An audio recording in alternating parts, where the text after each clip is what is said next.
बताई व्यास जी ने, गोपी बनना पड़ेगा, लिपस्टिक लगानी पड़ेगी, काजल लगाना पड़ेगा, मटकना पड़ेगा, थोड़ा नाचना भी पड़ेगा। गोपी बनना है, अगर कृष्ण से मिलना है तो गोपी बनना पड़ेगा। भगवान भोलेनाथ भी भोली बनकर वृंदावन में महाराष्ट्र में गए थे, ऐसा प्रमाण मिलता है। कृष्ण से मिलना है तो गोपी बनना पड़ेगा, वो परिपूर्ण ब्रह्म है। बस हमारे देवताओं में भोलेनाथ ऐसे मस्त देवता हैं जिन्होंने कोई शर्त नहीं रखी है मिलने के लिए, कोई फीस नहीं, कोई शर्त नहीं। कोई भी मिल सकता, किसी भी समय मिल सकता है और किसी भी अवस्था में मिल सकता है शंकर जी से। बस थोड़ा स्वभाव शंकर जी का ऐसा है कि क्षणे तुष्टा क्षणे रुष्टा, रुष्टा तुष्टा क्षणे क्षणे। थोड़ी सी विनय कर लो तुरंत प्रसन्न भी हो जाते, और थोड़ी गलती हो जाए तो तुरंत रूठ भी जाते। बस ये स्वभाव है शंकर जी का। बाकी शर्त कोई नहीं रखी शंकर जी ने मिलने के लिए। शंकर जी के पास जाना है तो नहाए के जाओ, चाहे बिना नहाए चले जाओ, कपड़ा पहन के जाओ, चाहे खाल लपेट के चले जाओ, चाहे नंगे नंगे चले जाओ, होशो हवास में जाओ, चाहे 1.5 बोतल चढ़ा के चले जाओ, चाहे 3 चिलम गांजा पी के चले जाओ, गले में फूलों की माला लटका के जाओ, चाहे मुंडों की माला, चाहे हड्डियों की माला लटका लो। संसार जिसे ठुकराता है भगवान शिव उन्हें अपनाते हैं। एक बार सांप बिच्छू ये तामसी जीव है भगवान शिव की शरण में और बोले प्रभु हम सब कहाँ चले जाएं, हमसे संसार में हर व्यक्ति घृणा करता है, कोई भी देखता है तो लाठियों से पीट डालता है और पीट डालने के बाद मुंह कुचल देता है, हम कहाँ जाएं। शंकर जी ने कहा तुम सब हमारी शरण में आ जाओ। जिसे दुनिया ठुकराती भगवान शिव उसे अपनाते हैं। भूत प्रेत भाग कर गए, कहे सरकार हम लोग कहाँ चले जाएं। किसी के घर जाते हैं तुरंत नाउतों को ओझाओं को बुलाकर मंत्रों के द्वारा बोतल में लोग बंद करवा देते हैं, या तो बालाजी में जाके बंद हुआ देते हैं। हम कहाँ चले जाएं। शंकर जी ने कहा तुम भी हमारे पास चले आओ। गोस्वामी जी ने तभी लिखा है कि आशुतोष तुम्हें अवधर धारी, आशुतोष तुम अवधर धारी, आशुतोष तुम अवधर धारी, आशुतोष तुम अवधर धारी, आशुतोष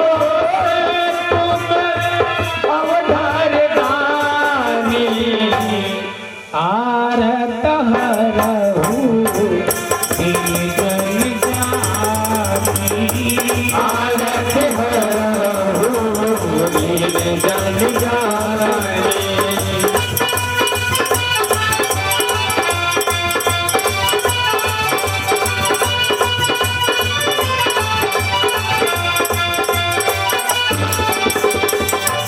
भगवान शिव ऐसे मस्त देवता हैं कि एक बार किसी के ऊपर प्रसन्न हो जाएं तो सामने वाला क्या मांगता है ये विचार नहीं करते।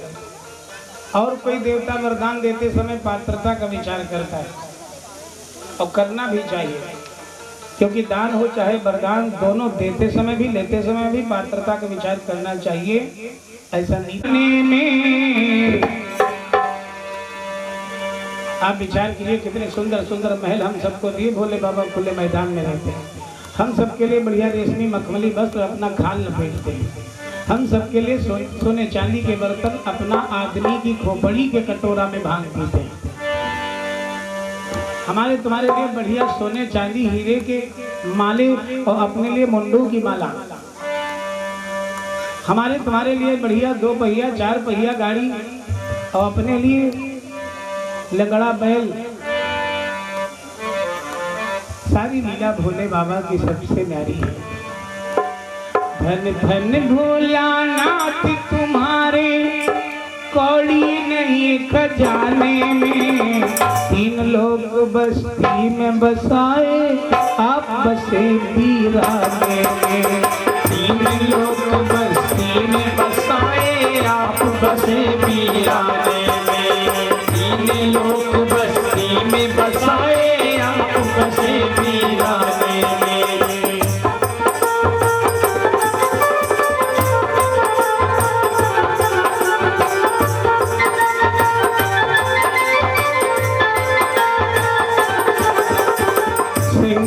देखो मेरे भोले बाबा कि जटा जूट का मुकुट शीश पर गले में मुंडों की माला, जटा जूट का मुकुट शीश पर गले में मुंडों की माला, माथे पर फूटा सा चंद्रमा कपाल का कर में प्याला, माथे पर फूटा सा चंद्रमा कपाल कर में प्याला, जिसे देख कर भय व्यापे सो गले बीच लिपटा काला, और तीसरे नेत्र में तुम्हारे महाप्रलय की है ज्वाला, और तीसरे नेत्र में तुम्हारे महाप्रलय की है ज्वाला, और तीसरे नेत्र में तुम्हारे महाप्रलय की है ज्वाला, और तीसरे नेत्र में तुम्हारे महाप्रलय की है ज्वाला। तो पीने को हर वक्त भंग और आग पूरा खाने में, तीन लोग बस्ती में बसाए आपस में आने में, तीन लोग बस्ती में बसाए आपस में आने में, तीन लोग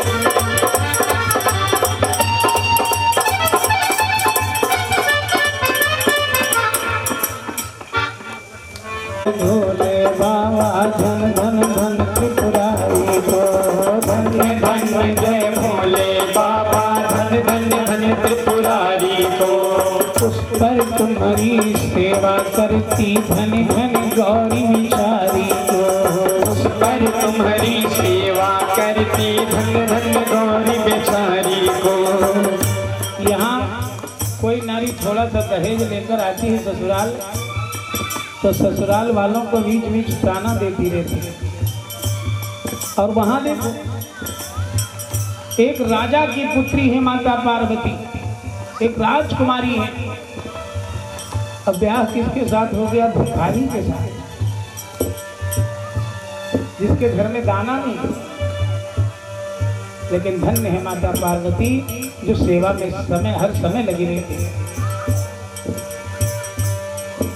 कि उस पर तुम्हारी सेवा करती धन धन गौरी बिचारी को, उस पर तुम्हारी सेवा करती धन धन गौरी बिचारी को। वो तो राजा की बेटी,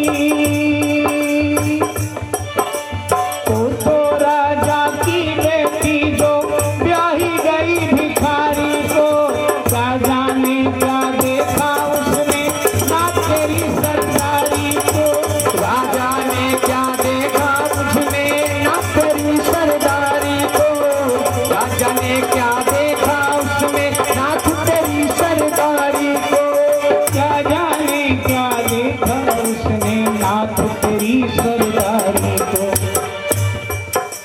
सुनी तुम्हारे ब्याह की लीला भिखमंगे के गाने में, इन लोग बस्ती में बसाए आपस में आने में, तीन लोग बस्ती में बसाए आपस में आने में।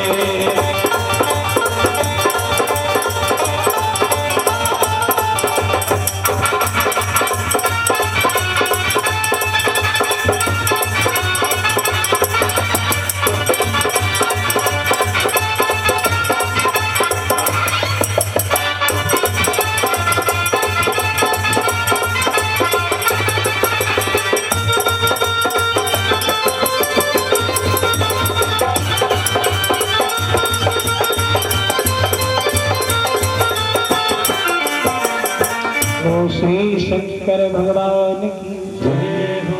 भोले बाबा औढ़ रानी तो चाहे जो मांग लो। और भगवान शिव को सबसे ज्यादा प्रसन्न करने का पंचाक्षरी मंत्र ही माना है संतों ने। अच्छा थोड़े से मंत्रों का जाप हम सब लोग मिलकर कर लें। ओम नमः शिवाय। भगवान शिव प्रसन्न हो, हम सब पर कृपा बरसाएं। उनके दिन चल रहे हैं, पुरुषोत्तम मास चल रहा है। ओम नमः शिवाय।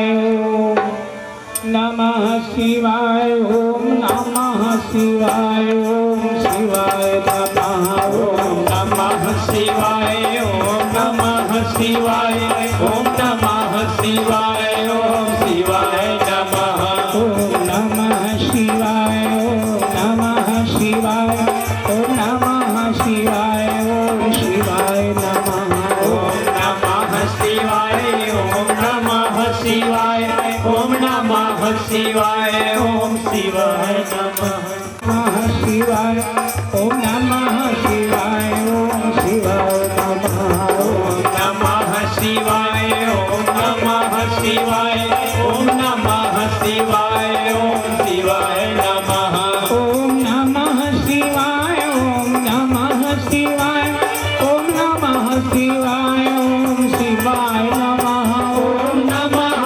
शिवाय ओम नमः शिवाय ओम नमः शिवाय ओम शिवाय नमः ओम नमः शिवाय ओम नमः शिवाय ओम नमः शिवाय ओम शिवाय नमः ओम नमः शिवाय ओम नमः शिवाय ओम नमः शिवाय ओम शिवाय नमः। तो श्री शंकर भगवान की पुत्र दशानन ने रावण ने जब माता पार्वती की विनय पर भगवान शिव ने समुद्र की टापू में त्रिकूट पर्वत पर विश्वकर्मा जी के आदेश से मैदानों के द्वारा लंका नाम की स्वर्ण नगरी का निर्माण करवाया और वास्तु पूजा के लिए कर्मकांडी ब्राह्मण रावण को बुलाया।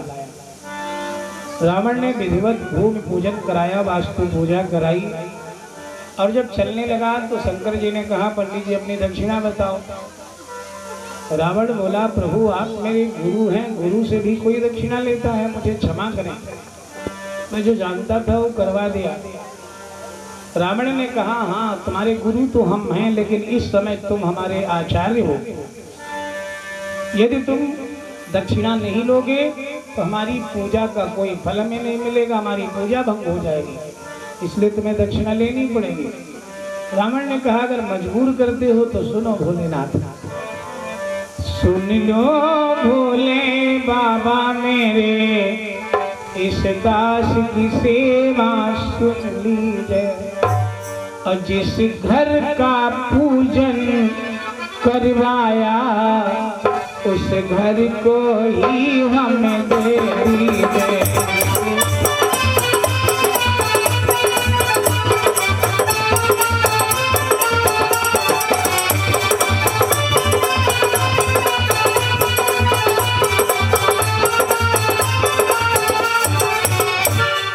भगवान शिव ने कहा ले जाओ भैया, हमको खुले मैदान में ही रहना लिखा है, ऐसे उठेगा नहीं।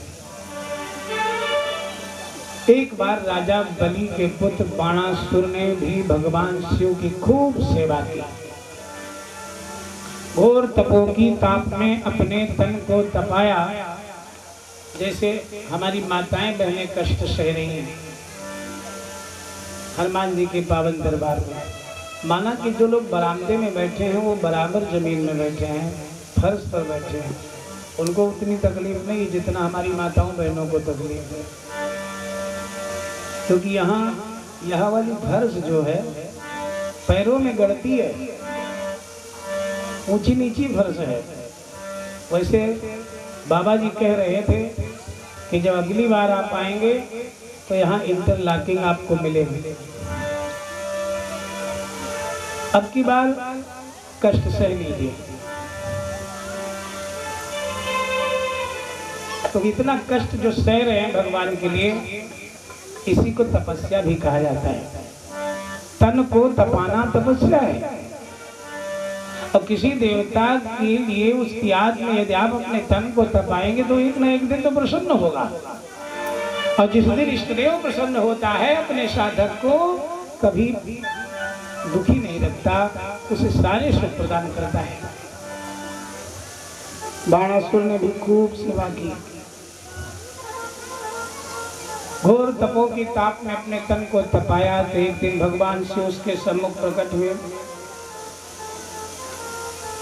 और प्रसन्न मुद्रा में हाथ उठाकर बरम ब्रूहि वरदान मांगो बेटा क्या चाहिए।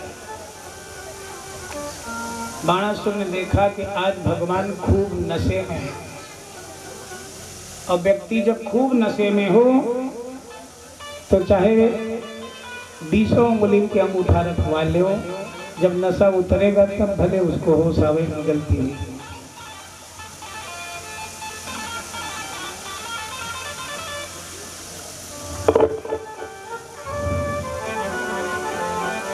तो श्री सच्चिदानंद भगवान की जय। जैसे शिव जी के विवाह में बड़ी सुंदर बात आई थी कि जब गोस्वामी जी ने लिखा कि होन लगे पुर मंगल चारा लागे परसन निपुण सुहारा, शंकर जी के बरतिहन का सुहारी नहीं सुहारा पर से गए। सुहारा आप लोग देखें, अब तो जब से कारीगर बनाने लगे सुहारी का भी आधा रह गई, लेकिन पहले अब भी सुल्तानपुर जिले में बनते हैं सुहारा बड़े बड़े, और छन्नी से वो पूरी नहीं निकाली जाती, लकड़ी से निकाली जाती है।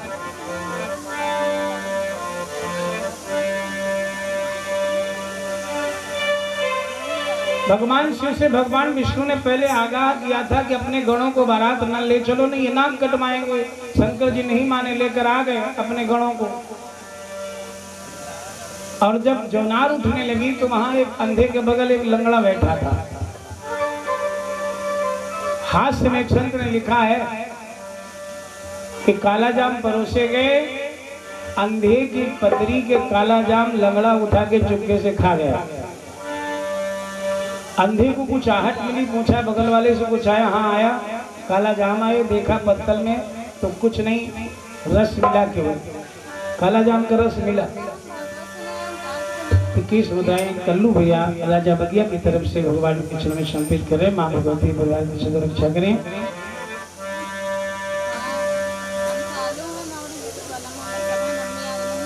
ग्यारह मुद्राएं श्री हरि राम रावत जी राजा बगिया की तरफ से भगवान के चरण में समर्पित करें। माँ भगवती रस से निकाल के पतरी में रसगुल्ला डाले, रस से निकाल के अंधरा चढ़ी बैठा लंगड़ आँखी निकाल के, अंधरा चढ़ी बैठा लंगड़ आँखी निकाल के, अंधरा चढ़ी बैठा लंगड़ आँखी निकाल के।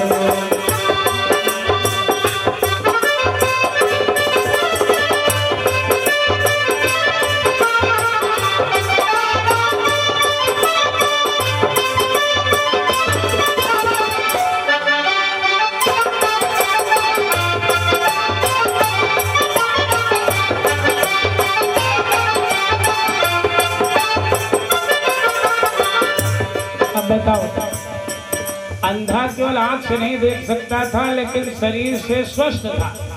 अब अंधा आदमी जब तक पकड़े न पावे तब तक कोई बात नहीं, अब पकड़े पा जाए तो फिर देखो उसकी ताकत।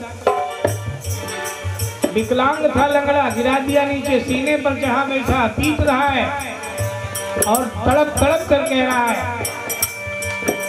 एक तो हमारे आँख नहीं तुम खायो सब रसगुल्ला, खायो सब रसगुल्ला, एक तो हमारे आँख नहीं तुम खायो सब रसगुल्ला, तुम खायो सब रसगुल्ला, मुँहमा तुम्हारे दांत नहीं तुम पतरी हो फुल्ला फुल्ला, पतरी में रसगुल्ला डाले, रस्ते निकाल के अंधेरा चढ़ बैठा लंगड़ को आँखें निकाल के, अंधेरा चढ़ बैठा लंगड़ को आँखें निकाल के।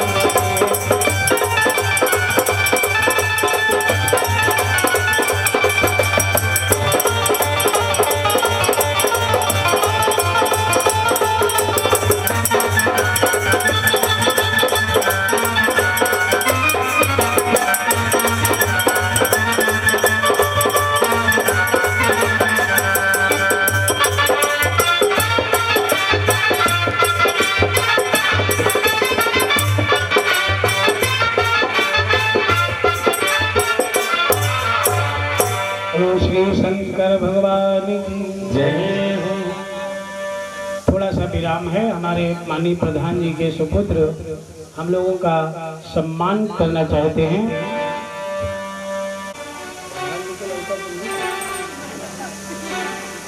प्रधान जी का लड़का है ना?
मांगने लगा तो देखो एक श्वास में कितने वर मांगे।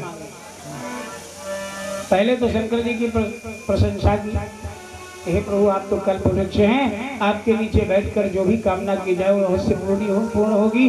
भगवान शिव ने दोनों हाथ उठा दिए, हाँ पूरा होगा, मांग क्या चाहिए।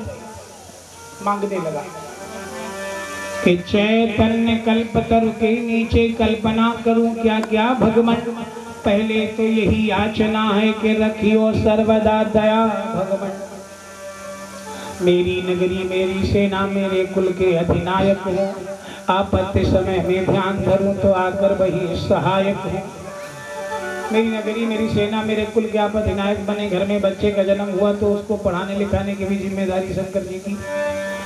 मुझ पर कोई विपत्ति पड़े मैं आपको पुकारूं तो आप नौकरों की भांति अपनी सेना सहित हमारी सहायता के लिए आए। मेरे बल को अच्छे कर दो, ये मेरी देह अमर कर दो। हे महामहिम अखिलेश्वर सेवक को लोकेश्वर कर दो। मांगता ही चला जा रहा एक श्वास में। अंत में क्या मांग रहा है कि धन दो यश दो वै दो भव दो और भवभूतेश्वरी प्रथाएं दो।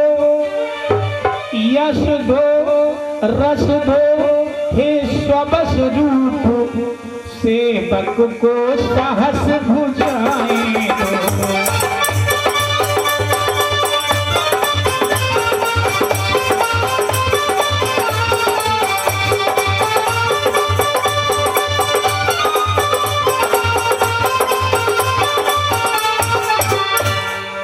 सब कुछ मांगने के बाद अंत में कहता दो हाथों से काम नहीं चल रहा प्रभु मुझे 1000 हाथ दो। भगवान शिव खूब नशे में थे और मस्त कह दिया।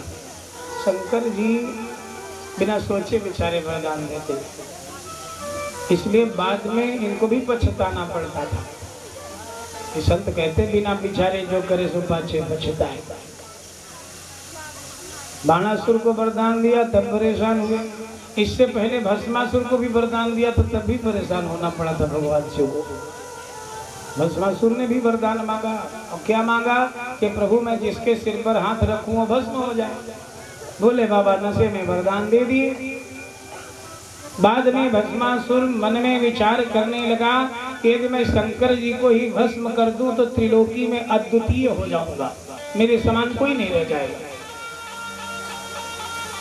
तो भोले बाबा से कहने लगा भस्मासुर के प्रभु जो वरदान आपने मेरे दाहिने हाथ में दिया है मैं उसका प्रैक्टिकल करना चाहता हूँ, देखना चाहता हूँ। शंकर जी ने कहा जाओ देखो किसी के ऊपर हाथ रखो। भस्मासुर ने कहा किसी के ऊपर क्यों, लाओ आपके ऊपर ही हाथ रखकर देखो। और जैसे हाथ आगे बढ़ाया भोले बाबा का नशा हिरण हो गया। भागने दो शंकर जी को।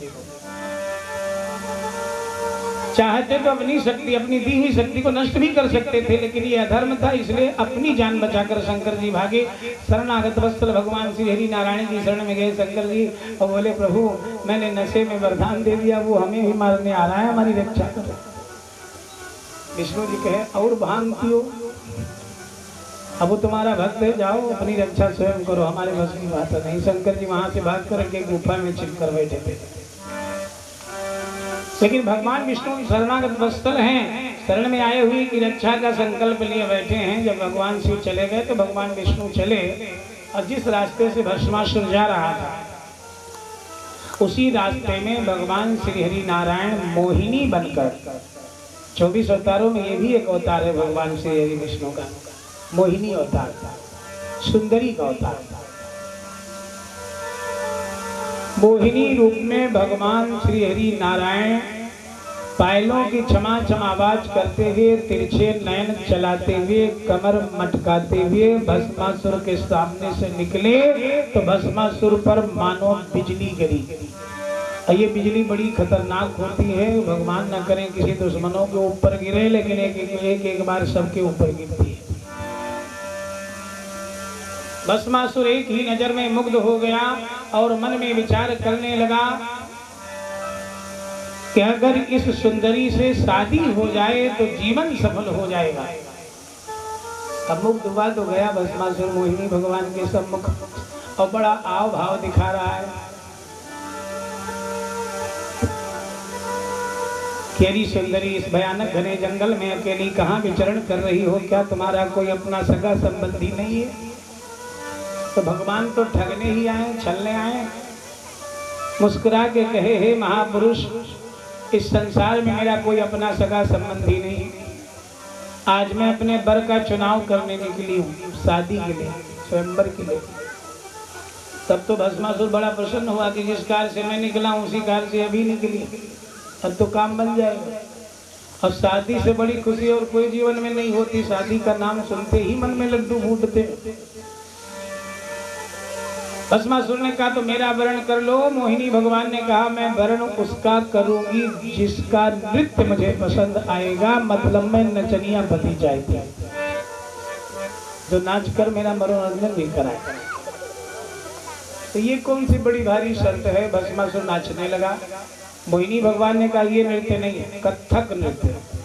बायां हाथ कमर पे रखो और दाहिना हाथ सिर पर रखो। नाच अच्छा लगा तो शादी कर लोगे। काम, क्रोध, मद, लोभ, मोह में बुद्धि पर पर्दा पड़ जाता है। इस समय भस्मासुर की बुद्धि पर पर्दा डाल दिया है कामदेव ने। इसे उस समय ध्यान ही नहीं रहा कि मेरे दाहिने हाथ में शिव जी का वरदान है। बायां हाथ कमर पे रखा, जैसे दाहिना हाथ सिर पर ले गया, शरीर में आग लगी, राग का ढेर हो गया।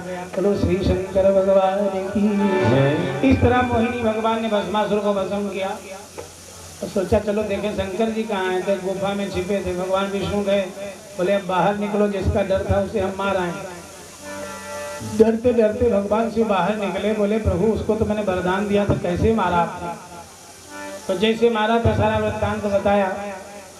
भगवान शिव कहने लगे प्रभु कई बार सुना है कि आप मोहिनी बनते हैं, लेकिन देखा नहीं कि मोहिनी बनते तो आप कैसे लगते हैं। एक बार वो स्वरूप मुझे भी दिखा दीजिए। भगवान विष्णु हंसे, बोले भोलेनाथ वो स्वरूप ना देखो तो अच्छा है, वो बड़ा खतरनाक रूप है, उसे देख कर अच्छे अच्छे योगी भी भोगी बन जाते हैं। भगवान शिव ने वहां पर थोड़ा अहंकार की बात कर दी।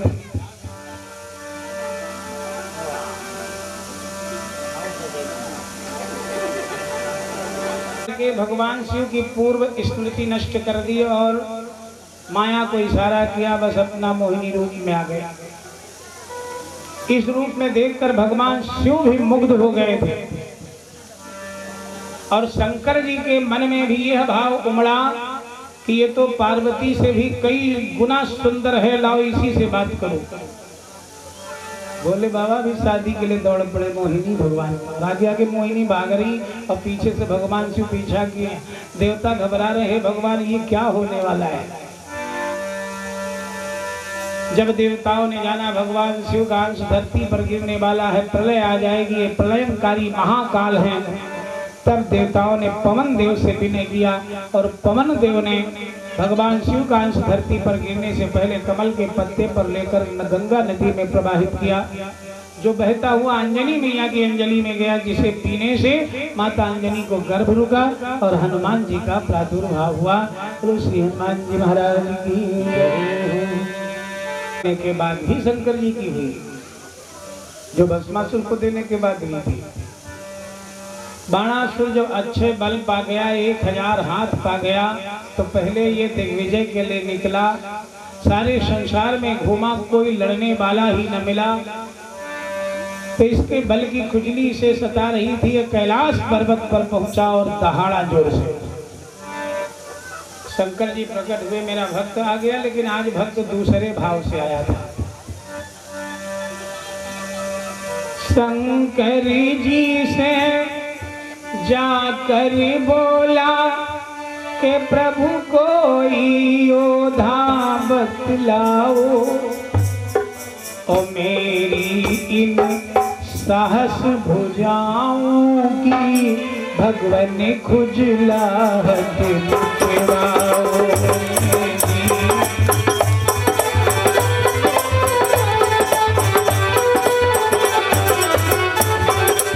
इतना बल दे दिया आपने, हे प्रभु, लाखों गज मस्तक तोड़ दिए, लेकिन संतोष नाता है, लेकिन संतोष नाता है, लेकिन संतोष नाता है। बेकारी होने के कारण भारीपन बढ़ता जाता है।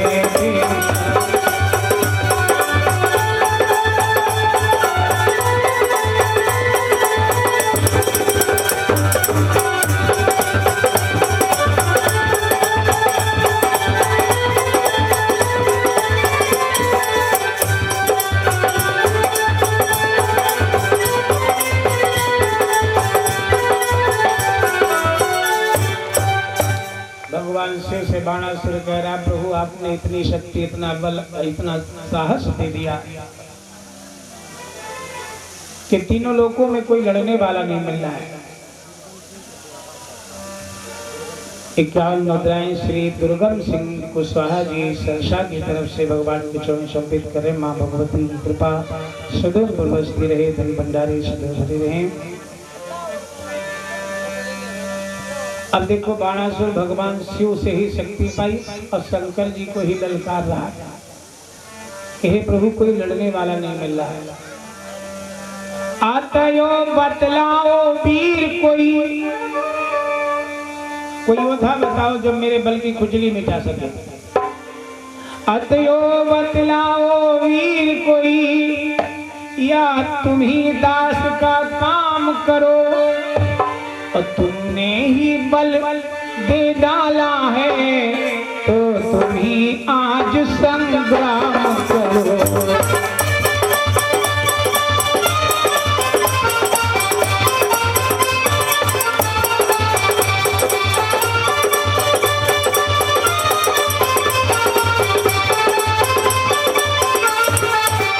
या तो कोई योद्धा बताओ भोलेनाथ, या तुम ही मुझसे युद्ध करो। भगवान शिव सोचने लगे, हर बार भागना ठीक नहीं, अब की शंकर जी भागे नहीं। अब की उसे डांटे कि नीच मेरी ही शक्ति से मुझे ललकार रहा है, तुझे बराबर का योद्धा चाहिए, जा ये झंडा ले जा। शंकर जी ने झंडा दिया बाणासुर को, कहा ले जाकर अपने महल पर लगा देना, और रोज सवेरे उठकर इस झंडे को देखा करना। जिस दिन झंडा गिर जाएगा उसी दिन तेरे बल की खुजली मिटाने वाला तेरे बराबर का कोई योद्धा आ जाएगा। झंडा लेकर बाणासुर लौट आया, अपने महलों पर लगा दिया। ऐसा काम सौंप दिया है भगवान शिव ने कि इसके पास बेकारी थी, कोई काम नहीं था। अब ऐसा काम सौंप दिया कि रात भर नींद नहीं आती। कितनी जल्दी सवेरा हुए, देखें झंडा गिरा कि नहीं। 51 मुद्राएं श्री पवन कुमार शुक्ला जी की माता जी की तरफ से भगवान के शिष्य में संपित मां भगवती और हनुमान जी महाराज की कृपा सदैव परिवार पर बरसती रहे, धन भंडारी सदैव भरे रहे।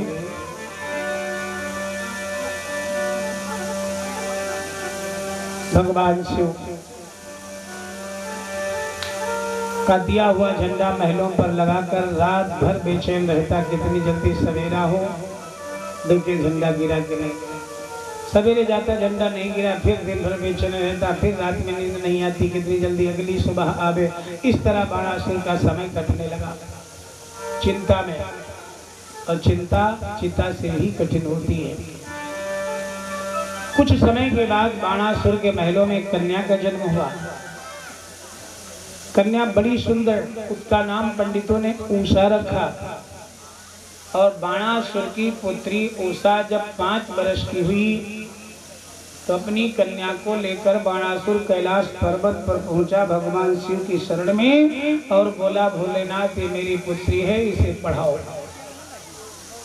शंकर जी से ये भी वरदान मांगे हैं, बच्चों की पढ़ाई लिखाई का भी जिम्मा भगवान शिव पर है।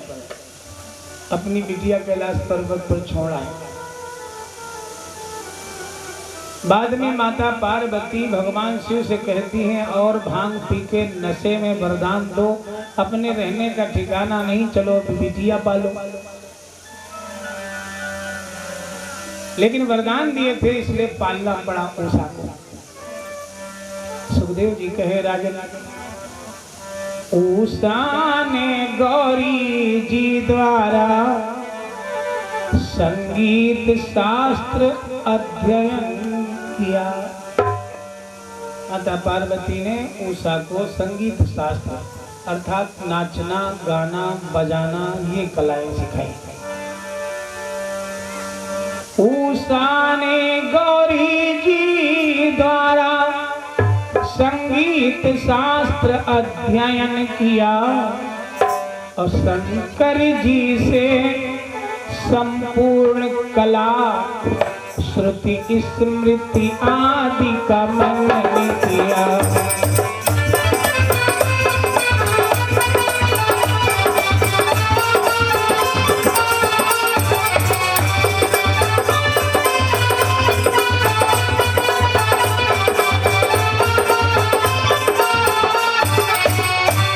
भगवान शिव के द्वारा श्रुतियों का, शास्त्रों का, स्मृतियों का, वेदों का, पुराणों का ज्ञान उषा को प्राप्त हुआ। समय का चक्र चलता रहा। कैलाश पर्वत पर बाणासुर की पुत्री उषा जब 16 वर्ष की हुई तब की कथा का वर्णन सुखदेव जी करते हैं कि एक रोज जब नंदिनी करके शुच श्रृंगार शंकर जी के साथ में करने लगी विहार। इस कथा से ये भी प्रेरणा हमारी समाज को व्यास जी दे रहे हैं कि लड़की जब सयानी हो जाए तो माता पिता को लड़की से कुछ दूर रहना चाहिए। उषा सो रही थी, 16 वर्ष की अवस्था, चादर ताने सो रही। माता पार्वती ने देखा उषा सो रही तो पार्वती जी ने 16 श्रृंगार किया, सज धज कर भगवान शिव के संग विलास करने लगी। कुछ क्षणों बाद उषा जाग गई परंतु चेहरे से चादर नहीं हटाई। चादर के नीचे से वो सात्विक क्रीड़ा उषा देखती रही। वह सात्विक क्रीड़ा देख देख उषा का हृदय उमड़ आया और कुछ यौवन रंग उमड़ आया, कुछ भाव काम का चढ़ आया। उषा मन में अपने क्या विचार कर रही है, भगवान शिव और माता पार्वती को विहार करते देख सोचने लगी उषा मन में, यदि मेरी भी शादी हो जाती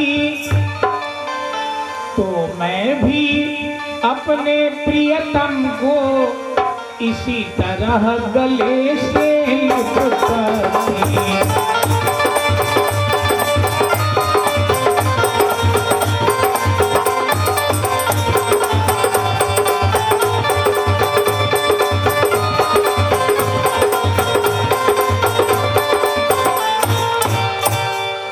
भगवान शिव और माता पार्वती को विहार करते देख उषा के मन में यह भाव उमड़ा कि मेरी भी शादी हुई होती, मेरा भी पति होता तो इसी तरह मैं भी अपने पति के संग विहार करती। कुछ देर बाद भगवान शिव का ध्यान उधर गया तो भोले बाबा चौंक पड़े, बोले देवी उषा तो जाग रही है, इसने कुछ देखा तो नहीं। जब उषा के अंतर मन की तरफ ध्यान देकर शंकर जी ने देखा तो सब जान गए, और जब जान गए तो भोले बाबा ने अपनी शिष्या उषा को फिर उसी समय वरदान दिया था कि सर्वज्ञ भेद जब जान गए तो बोले वो सुरुचिरात होगी, और जिसमें उसे तेरे पति से सपने में मुलाकात होगी, उसे तलाश कराएगी, बस यही शांति का चारा है, और जीवन तेरा सुखमय बीतेगा, यह आशीर्वाद हमारा है।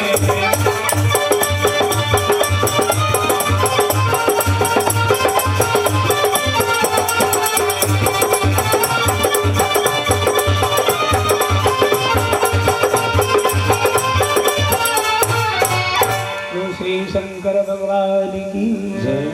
संत पागलों की तरह चारों तरफ देखते हुए इस तरह बकने लगे। आप विचार कीजिए, आज भगवान का दिया हुआ वरदानी सपना उषा के जीवन में आ गया।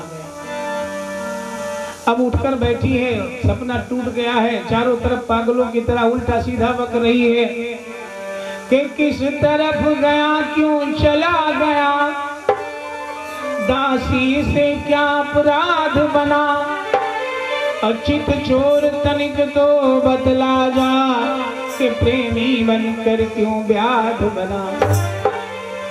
फिर सोचती नहीं, मेरे स्वामी का कोई दोष नहीं, दोष तो इस निद्रा का है, ये धोखा दे दिए। अगर नींद न टूटती तो मेरा पति मेरे सपने से दूर न जाता, तो नींद को दोष दे दी।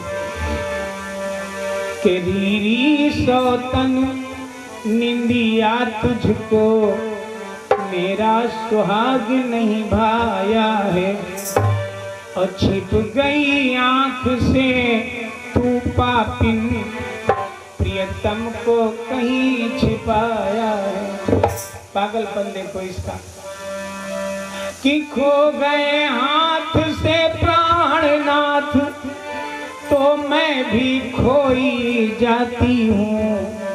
हृदय देव आओ आओ, हृदय देव आओ आओ, मैं फिर से सोई जाती हूँ।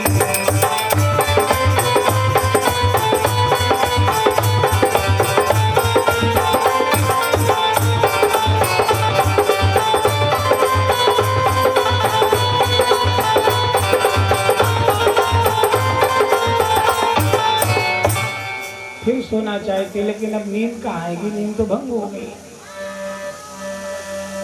नींद को दोष देते हुए उषा इस प्रकार कह रही है कि निदिया निदिया बैरन भई हमारी, निदिया बैरन भई हमारी, निदिया बैरन भई हमारी। विडम्बना देखो, कितने दिन से बेचारी इंतजार कर रही कि शंकर जी ने वरदान दिया है कि पति सपने में आएगा। अब आज पहली बार पति से मुलाकात हुई सपने में, लेकिन नींद ने धोखा दे दिया।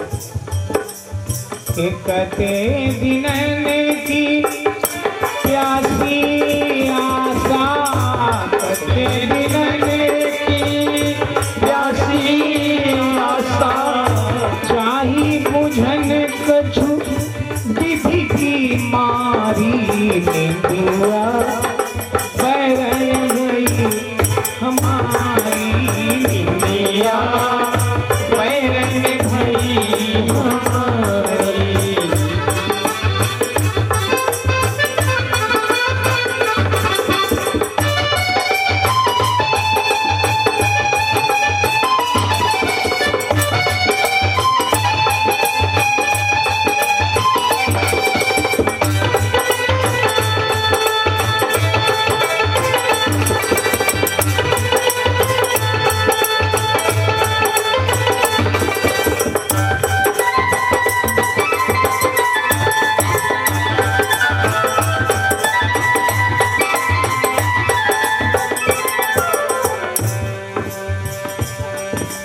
कितने दुख की बात है कि पति तो मिला परंतु ना तो उसे ठीक से देख पाई, ना उसका अभिवादन ही कर पाई, प्रणाम ही कर पाई। तब तक सपना टूट गया कि पाया पिया परसन नहीं पायो, पाया पिया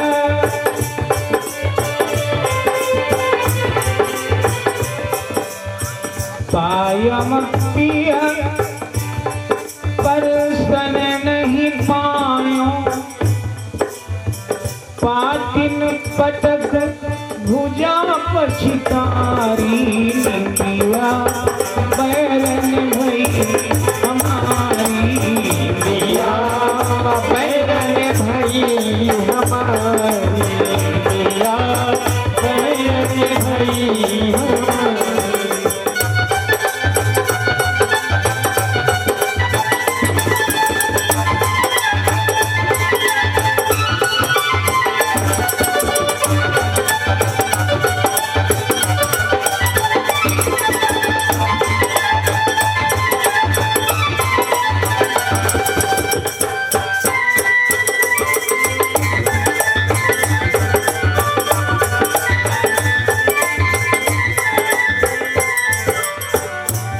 श्री शंकर भगवान की तड़पते हुए कुछ ही क्षणों बाद उषा अचेत हो गई, बेहोश हो गई। उसकी दासियां सब जाग गई थी शोर सुनकर, दौड़ दौड़ कर सब आ गई उषा के पास, ये जानने के लिए कि राजकुमारी जी को क्या हो गया है। कोई पंखा झलने लगी, कोई पानी के छींटे मुख पर मारने लगी कि इसे होश आवे। एक दासी ने सोचा लाओ इसके तलुओं को मलो तो हो सकता है इसे चेतना आ जाए। और जैसे उस दासी ने पैरों में हाथ लगाया,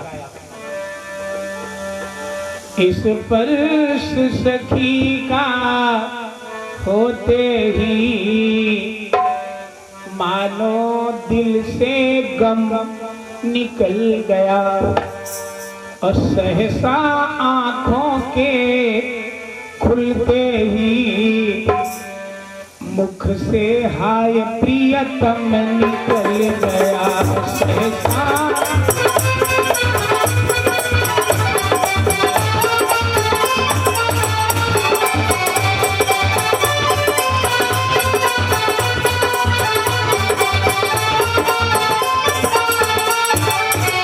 जैसे दासी का हाथ पैरों में लगा, चौंक कर उठ बैठी उषा, जोर से चिल्लाकर बोली हाय प्रियतम आप आ गए। और जैसे ये शब्द मुख से निकला हाय प्रियतम, तो दासियों में चित्ररेखा नाम की एक बड़ी चतुर दासी है, वो ताली बजाकर हंसी और सखियों को बताने लगी बहनों चिंता मत करो, इन्हें कोई खतरनाक रोग नहीं लगा है, वो रोग लगा है जिस रोग की दवा किसी डॉक्टर के पास नहीं होती है।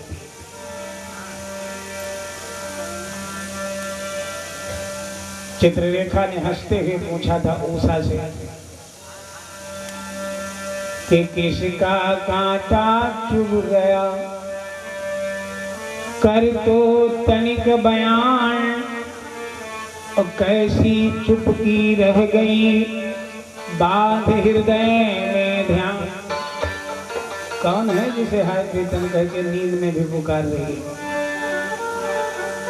उषा ने कहा मैं उसका नाम नहीं जानती।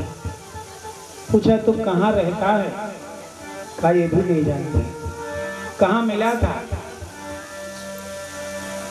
उत्तर दिया अभी कुछ क्षणों पहले सपने में मिला था, पहली बार। चित्ररेखा ने कहा बहन तब तो ये तेरा पागलपन है, क्योंकि सपने में देखी हुई वस्तु को कभी अपना नहीं माना जाता, चुपचाप सो जा।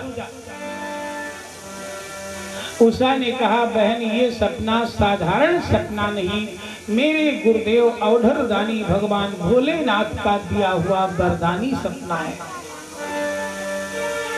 उन्होंने कहा था तेरा पति सपने में तुझे पहली बार मिलेगा, तू मेरी मदद कर बहन, पता कर ये कौन है जो मेरे सपने में आया था। जब ये बात उषा ने कही ये शंकर जी का वरदानी सपना है, तब चित्ररेखा ने कहा बहन तब तो मैं तेरी सहायता जरूर करूंगी, परंतु पहले ये बता कि जिसको तूने सपने में देखा है उसका चित्र तुझे दिखाया जाए तो क्या पहचान लेगी?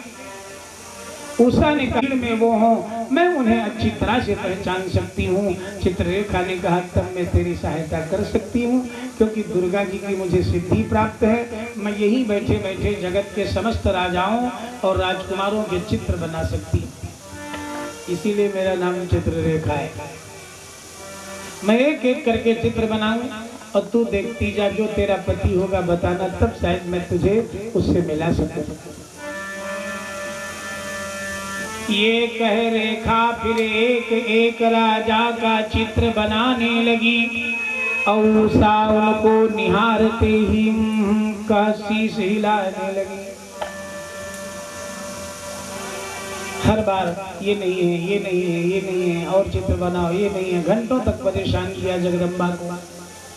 जब संसार के समस्त राजाओं के चित्र बना डाले तब चित्ररेखा ने कहा बहन अब शांत हो जा। अब कोई संसार का राजा नहीं बचा जिसका चित्र मैंने न बनाया, और इनमें से नहीं तो फिर कौन हो सकता है?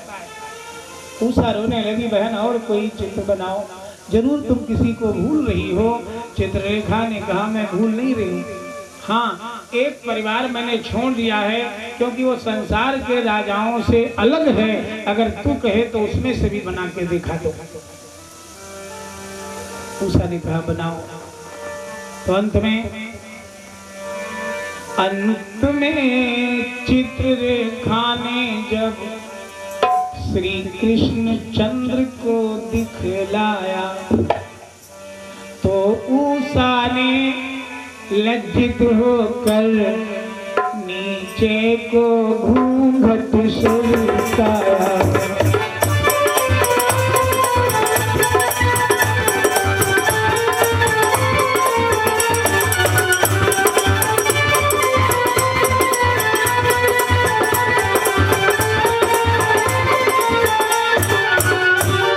समय चित्ररेखा ने द्वारिकाधीश जगन्नाथ स्वामी भगवान कृष्ण का चित्र बनाया।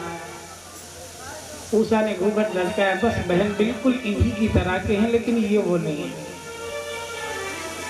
चित्ररेखा प्रसन्न हो गई।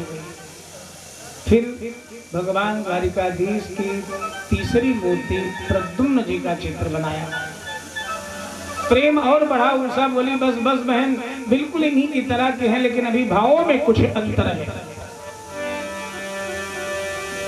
और बाद में जब जगन्नाथ स्वामी की चतुर्व्यूह मूर्तियों में चतुर्थ मूर्ति अनिरुद्ध जी का चित्र जैसे खींचा था चित्ररेखा ने, उषा ने रेखा ने अनिरुद्ध की जब खींची तस्वीर तो उसे देख कर हृदय में रहा न पहला दिन। व्याकुल हो गई बहन, बस यही है, इनसे तू मुझे मिला दे, मैं जीवन भर तेरा उपकार नहीं भूलूंगी। चित्ररेखा ने उषा के चरण पकड़े और कहा राजकुमारी जी मैं सौगंध लेती हूँ कि इनको द्वारिकापुरी से लाऊंगी, और यदि ना ला सकी तो लौट कर अपना मुख भी नहीं दिखाऊंगी। ये कहकर चित्ररेखा सोनितपुर से चील का वेश बनाकर द्वारिका के लिए उड़ चली।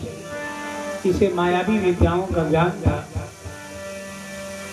चित्ररेखा जब द्वारिका में पहुंची, आधी रात का समय है, द्वारिकापुरी में प्रवेश होना चाहा तो आगे चक्र सुदर्शन 1000 दांतों से आग उगलता हुआ दिखाई पड़ा, पीछे हट गई। किसी भी तरफ से चक्र सुदर्शन ने चित्ररेखा को द्वारिका में प्रवेश नहीं होने दिया। तब ये घबराकर द्वारिका से बाहर रोने लगी, सिर पर हाथ रखकर, और जगत जननी जगदम्बा का स्मरण किया, हे मातेश्वरी यदि मैं चोरी में सफल नहीं हुई तो राजकुमारी उषा भी अपने प्राण त्याग देगी और मैं भी अपने प्राण त्याग दूंगी, इसलिए माँ मदद करो। चित्ररेखा की विनय महामारी जगदम्बा दुर्गा जी ने सुनी और माता जी की ही प्रेरणा से आधी रात के समय आकाश मंडल से देव ऋषि नारद चले जा रहे थे। श्रीमन नारायण नारायण हरि हरि, श्रीमन नारायण नारायण हरि हरि, लक्ष्मी नारायण नारायण हरि हरि, लक्ष्मी नारायण नारायण हरि हरि, भजमन नारायण नारायण हरि हरि, भजमन नारायण नारायण हरि हरि, भक्ति नारायण नारायण हरि हरि, भक्ति नारायण नारायण हरि हरि, सत्यनारायण नारायण हरि हरि, सत्यनारायण नारायण हरि हरि, जय नारायण नारायण हरि हरि, जय नारायण नारायण हरि हरि। नारायण नामों का उच्चारण करते हुए देवर्षि नारद आकाश मंडल से जा रहे थे। बाबा ने देखा द्वारिका के बाहर कोई स्त्री रो रही है। दयालु संत हैं, परोपकारी संत हैं। नारद बाबा उतर पड़े, देखे कौन रो रही, काहे रो रही। और जैसे चित्ररेखा के निकट गए, चित्ररेखा ने दौड़कर नारद जी के चरण पकड़े, बाबा बचाओ, बाबा बचाओ, बाबा बचाओ। तब तो नारद जी भी घबरा गए। कौन तुझे मार रहा है बेटी? मैं तेरी रक्षा करूंगा, बता कौन तुझे सता रहा है। चित्ररेखा ने कहा, बाबा पहले रक्षा करने का वचन दो, तब बताऊंगी। नारद जी ने वचन दे दिया कि मैं संकल्प करता हूं तेरी रक्षा करूंगा, बता जल्दी कौन सता रहा है तुझे। तब चित्ररेखा ने बताया, बाबा मैं सोनितपुर के राजा बाणासुर के मंत्री की पुत्री हूँ। चित्ररेखा नाम है मेरा। मैं बाणासुर की पुत्री राजकुमारी उषा की दासी हूँ। भगवान शिव ने राजकुमारी उषा को द्वारिकाधीश के पौत्र अनिरुद्ध जी को प्रदान किया है वरदान में। मैं अनिरुद्ध जी का अपहरण करने आई हूँ, अनिरुद्ध जी को चुराने आई हूँ द्वारिका। लेकिन बाबा ये चक्र सुदर्शन मुझे अंदर जाने नहीं दे रहा है, कोई गुप्त मार्ग द्वारिका में प्रवेश होने का बताओ बाबा। और जैसे ये बात बताई, नारद जी ने अपना पैर झटका, कहा नालायक चली जा, भगवान के घर चोरी करने आई हो, रास्ता नारद से पूछ रही। अब चोर को चोरी करने का रास्ता बताने वाला भी चोर की कोट में ही आता है।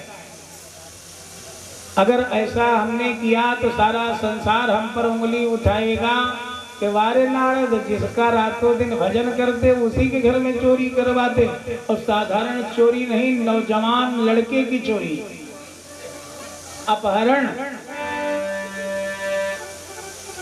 जब नारद जी पैर झटके तो चित्ररेखा ने और जम के पैर पकड़ लिए। महाराज अब मुझे वैसे भी मरना है, क्योंकि मैं संकल्प लेकर आई हूँ कि अनिरुद्ध को नहीं ला सकी तो प्राण त्याग दूंगी।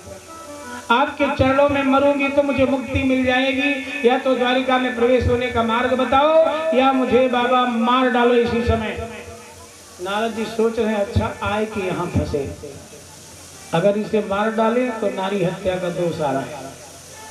अब इसे द्वारिका में प्रवेश होने का मार्ग बताएं तो सारा संसार हंसेगा, वारे बाबा जिस पत्तल में खाते उसी में छेद करते। थोड़ी देर बाद नारद जी ने अपने अंतर मन में ये विचार किया कि इसकी जान लेने से अच्छा है चलो इसको द्वारिका में प्रवेश होने का मार्ग बता दें। क्योंकि अनिरुद्ध जी को ले जाएगी तो कोई बलि तो चढ़ाएगी नहीं, शादी कराएगी, भगवान के परिवार में एक दुल्हन आएगी। ये तो अच्छा कार्य है, दो आत्माओं को मिलाना, वाणी ग्रहण संस्कार कराना, ये तो पुण्य का कार्य है।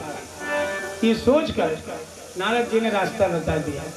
कहा बेटी एक उपाय है, तू साध्वी का वेश धारण कर ले, गले में तुलसी की मालाएं लटका ले और केवल 12 अक्षर का मंत्र याद कर ले, ओम नमो भगवते वासुदेवाय। इस द्वादश मंत्र को रटती हुई तू द्वारिका में प्रवेश करना, चक्र सुदर्शन रास्ता छोड़ देगा। अब इतना बता के नारद जी चुपके से खिसके कि कोई यदुवंशी देख न ले, नहीं मैं बदनाम हो जाऊंगा। चोर को चोरी करने का रास्ता बता रहे हैं। नारद जी चले गए। चित्ररेखा ने उसी समय साध्वी का वेश बनाया, मालाएं लटकाई और 12 अक्षर का ये द्वादश मंत्र, ओम नमो भगवते वासुदेवाय, ओम नमो भगवते वासुदेवाय, ओम नमो भगवते वासुदेवाय, इसका उच्चारण करती हुई द्वारिका में प्रवेश हो गई। चक्र सुदर्शन ने रास्ता छोड़ दिया। अनिरुद्ध जी के कक्ष में पहुंची चित्ररेखा, चादर ताने अनिरुद्ध जी सो रहे। चादर पकड़ी जगाने के लिए, फिर सोच रही गलती कर रही हूँ, अगर ये जागेंगे उठकर बैठेंगे, मैं अपरिचित नारी हूँ, क्या पता शोर मचाने लगे, तो अभी पहरेदार सब घूम रहे हैं, पकड़ी जाऊंगी, इसलिए यहाँ जगाना ठीक नहीं। बस पलंग में हाथ लगाया, पलंग सहित अनिरुद्ध जी को उठा लिया था इसने। सोते ही लाई उड़ा उनको सेज समेत, औड़ कर आई शीघ्र ही अपनी अली निकेत। चोरों के सरदार के महलों में इतनी बड़ी चोरी, नौजवान लड़के का अपहरण पलंग सहित उठा लगा और लाकर सोनीतपुर राजधानी में राजमहलों में ऊषा के महल में रखा। हाथ जोड़कर चित्ररेखा खड़ी हुई, बहन मैंने अपना कार्य पूरा किया, अब आगे तुम जानो। बोली लो आली काम हुआ, अब आगे अपनी तुम जानो। चैतन्य करो या सोने दो, पहचानो या मत पहचानो, मैं अपना जौहर दिखा चुकी। दासी जिनके की सहारे है, लोग खोल खजाने